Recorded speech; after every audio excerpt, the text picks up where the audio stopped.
आपके सामने दिनेश मोदी नाम के जो अपराधी खड़ा हैं, आपको आश्चर्य हो कि इसके विरुद्ध 3 बार गैंगस्टर एक्ट लगा है।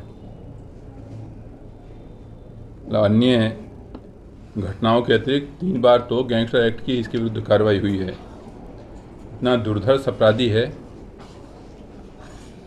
ये सिंधौली सीतापुर का रहने वाला है और इसकी क्रिमिनल हिस्ट्री में एक भी अपराध सीतापुर जनपद का नहीं है। अर्थात ये अपराध करने के लिए इसने लखनऊ को ही अपना टारगेट बनाया हुआ था। सारे इसके क्राइम लखनऊ जनपद के ही हैं और लखनऊ जनपद में गुड़म्बा, थाना कैंट, अलीगंज, मडियाऊ, गोमती नगर विस्तार, आशियाना, पीजीआई, ये थाने इसका कार्यक्षेत्र रहे हैं जो प्रकाश में आए। अन्य भी इन्होंने घटनाएं हो सकता है की हो। अभी वर्तमान में 5 क्राइम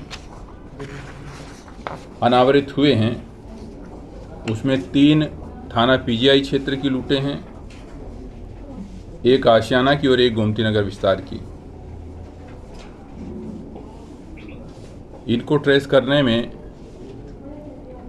पुलिस को विशेष रूप से हमारी क्राइम टीम को बहुत अधिक प्रयास करना पड़ा, क्योंकि जैसा कि आपको विदित है, कुछ समय पहले चैन स्नैचिंग की बहुत सारी घटनाएं हुई थी और उन घटनाओं में संलिप्त तमाम गैंगों को पकड़ के लखनऊ के विभिन्न थाना क्षेत्रों की पुलिस ने शिक्षकों के पीछे भिजवाया था, न्यायिक हिरासत में भेजा गया था। उसके बाद में ये 3-4 घटनाएं लगातार हुई हमारा पीजीआई, आशियाना, गोमती नगर विस्तार में। तो हम लोगों को बड़ा आश्चर्य था कि सभी गैंग जो चैन स्नैचिंग के थे हमारे, वो सब हम लोगों ने पकड़ के जेल भेजे हैं, सही केस वर्कआउट किए हैं। तो आखिर ये कौन नया गैंग आ गया?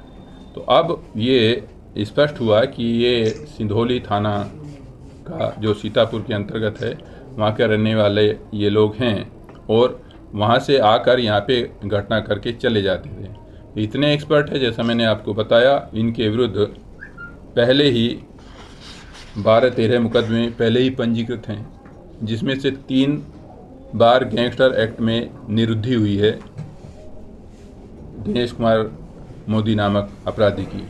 तो ये इतने शातिर हैं कि कोई भी क्लू अपने पीछे नहीं छोड़ते थे। पुलिस को भारी मशक्क़त, भारी परिश्रम और बहुत दिनों तक मेहनत करने के बाद में इस गैंग को ट्रेस करके इसको गिरफ्तार करने में कामयाबी मिली है और इसलिए इसके लिए मैं पुलिस टीम को 2 लोगों का गैंग का सक्रिय सदस्य था। वो जो ये माल लेते थे उसको डिस्पोज करने में इनकी मदद करता था और इनके जो व्हीकल वगैरह है उनको भी पनाह भी देता था। वो उसके पास से ये लूट की सामग्री भी बरामद हुई है। इनके आपस में कनेक्शन स्थापित हुए हैं। सर, जो मोटरसाइकिल बरामद हुई ये भी चोरी की है या नहीं? ये मोटरसाइकिल अभी इन्होंने इन्हीं धंधों की कमाई से 1,98,000 रुपये नकद देकर खरीदी थी। इनके पास से जो बरामदगी हुई सर 5 घटनाओं के वर्कआउट हुआ है। तो लखनऊ के अलावा कहीं और भी लोग चेन स्नैचिंग करते थे या इन्होंने कहीं और? नहीं, अभी जैसा मैंने बताया, संभवतः आप मिस कर गए उसे, लखनऊ इनका कार्यक्षेत्र रहा है रिकॉर्ड के अनुसार। बाकी कहीं और भी करते रहे हों तो वहाँ पे हो सकता है न पकड़े गए हों। सर, अपराध करने का तरीका क्या है लोगों का?